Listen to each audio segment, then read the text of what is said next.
Bueno, la fotografía fue registrada como invento en 1839 y todavía en el campo de la investigación educativa seguimos hablando de la fotografía como una innovación, ¿no? Creo que hay una tradición fuerte de la investigación, de trabajar con el mundo de la palabra y de la producción del conocimiento en el universo de la palabra.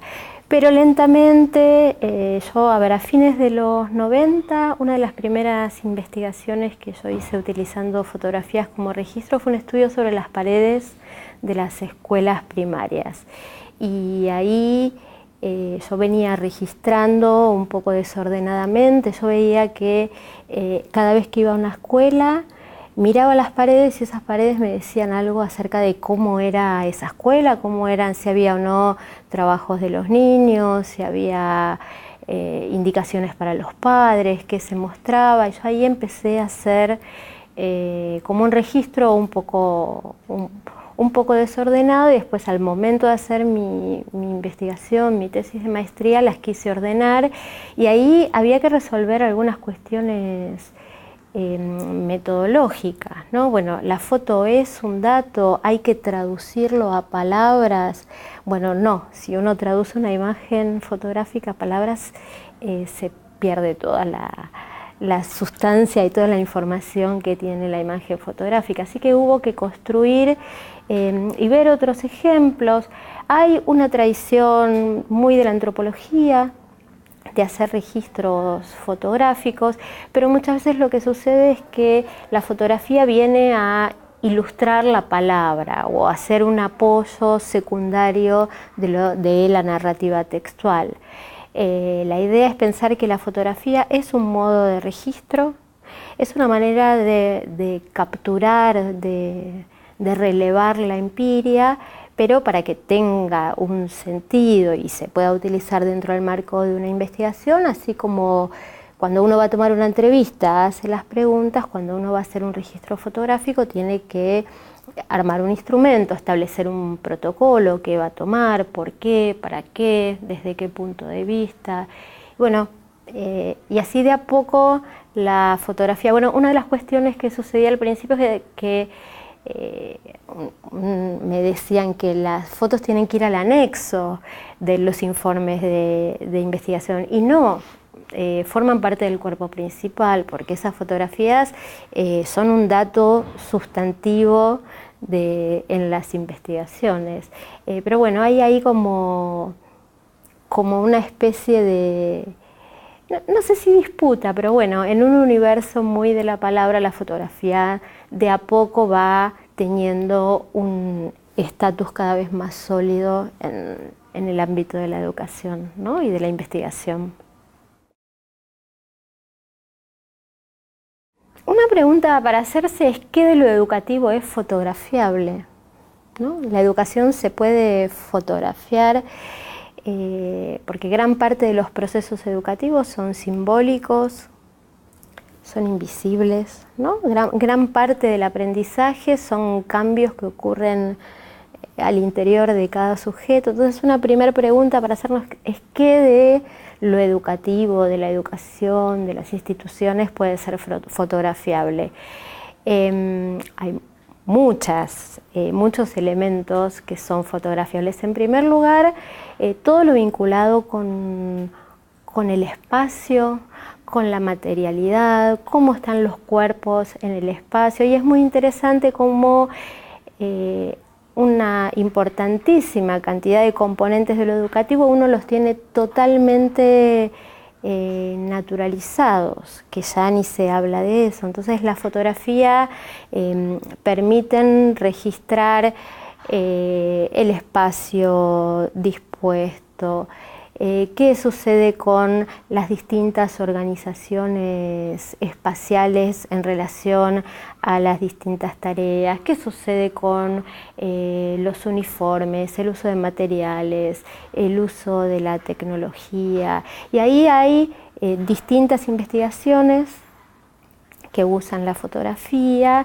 con distintos propósitos. Yo diría, en términos muy generales, podría decir que hay cuatro grupos o tipos de investigaciones. En primer lugar, hay una investigación de orden histórico, que lo que hace es recuperar fotografías históricas, que hay un corpus documental enorme de fotografías en archivos públicos, en archivos privados, en libros, hay mucho en archivos privados. La gente tiene en sus álbumes fotográficos muchas fotos de la escuela. Las instituciones tienen muchísimas fotografías, fotografías de situaciones de enseñanza, de actos escolares, de fiestas, situaciones de clase, situaciones de práctica, el primer día de clase, el último día de clase. Ahí hay un universo enorme de imágenes para recuperar algunas cuestiones de orden institucional, pero muchas también de la enseñanza. Hay, por ejemplo, todas las pedagogías de vanguardia fueron muy fotografiadas, ¿no? Intencionalmente tomaban fotografías, y cuando uno ve esas fotos puede recuperar el mobiliario, algunos gestos, el uso de los materiales, cómo los estudiantes comenzaron. Hay algunas fotografías del movimiento de la Escuela Nueva, fotos de 1925, donde se ve aulas con mesas o los chicos sentados en ronda, y es muy interesante porque muchas innovaciones que nosotros pensamos que son la novedad, bueno, hay registros de esas prácticas de las primeras décadas del siglo XX. Entonces, un tipo de investigación es recurrir a esas fotos históricas para mirarlas con categorías y propósitos y preguntas nuevas de investigación. Después hay otro tipo de investigación, que es usar el registro fotográfico que hace el investigador como captura de la empiria, como un registro más de la observación. Así como se observa una clase, la toma de fotografías también permite recuperar secuencias, el uso del espacio, hacer registros que permiten vincular el uso del espacio con el uso del tiempo, la posición de los alumnos, qué hay en las paredes, las cuestiones vinculadas con los ordenamientos de los cuerpos en el espacio, el uniforme, y ahí aparecen cosas muy interesantes. Por ejemplo, en una investigación en la escuela media, algo que no refería la gente, los docentes cuando los entrevistábamos, son cuestiones, por ejemplo, la enorme cantidad de rejas que hay en la escuela media. Hay rejas en las aulas, en los patios, en los pasillos, en las computadoras, en los luces, en la iluminación, en las cámaras. Bueno, entonces ahí la fotografía permite recomponer parte de lo no dicho, ¿no? La fotografía repone aquello de lo que los entrevistados no hablan, no porque lo escondan, sino porque lo tienen absolutamente naturalizado, ¿no? Los carteles, la normativa y todo el currículum oculto que se puede recuperar a partir de leer los carteles. Entonces ahí es el investigador el que registra de acuerdo al objetivo y las categorías de su investigación. Otro grupo de fotografías tiene que ver con dar la palabra o darle la cámara a los sujetos de la investigación. En una investigación que tenía como propósito analizar el desarrollo de la fotografía infantil.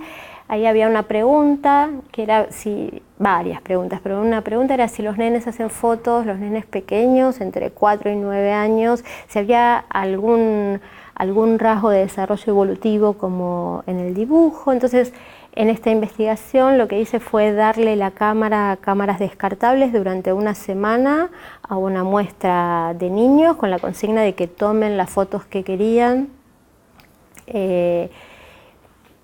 Tenían 24 más 3, 27 fotos. Durante esa semana tomaron las fotos. Después, con esas fotos, con los niños, con cada uno de ellos construimos un álbum, analizamos las fotos y ahí aparecieron cosas sumamente interesantes, ¿no? Con esta metodología es el sujeto el que trae su voz, su palabra y su mirada a partir de de la fotografía.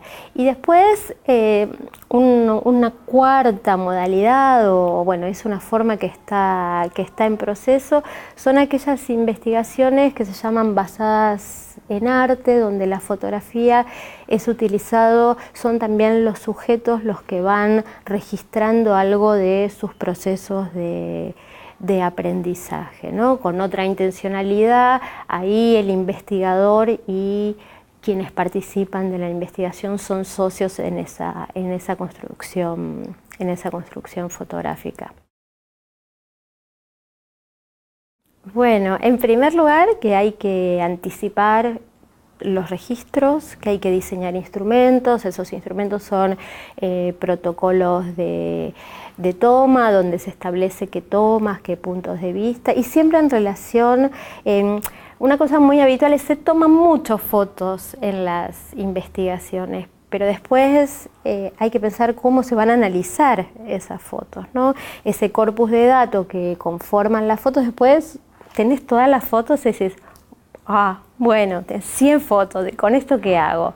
Hay que prever con qué categorías, con qué propósitos, o para contestar qué preguntas, ¿no? Entonces, primero una instancia de anticipación y después trabajar en la instancia del análisis, mirarlas mucho de adelante para atrás, de atrás para adelante, primero informalmente, después con categorías. Y después, bueno, hay algo que tiene que ver con aprender. Uno va aprendiendo también a mirar las fotos, ¿no? ¿Cuál es eso que llama la atención? ¿Cuáles son los elementos que aparecen o los rasgos distintivos que no fueron mencionados en otros instrumentos? Pero bueno, pensarlo como una herramienta que hay que tener tanto o más cuidado de los que tenemos con otros instrumentos más clásicos, ¿no? Y ese cuidado, yo diría por dos motivos. Primero, para que sirvan efectivamente, para que sean un instrumento para la investigación que estoy haciendo, y después para seguir construyendo ese camino que estamos haciendo paso a paso, de darle una entidad a esta herramienta, ¿no? Que seamos socios en esa construcción.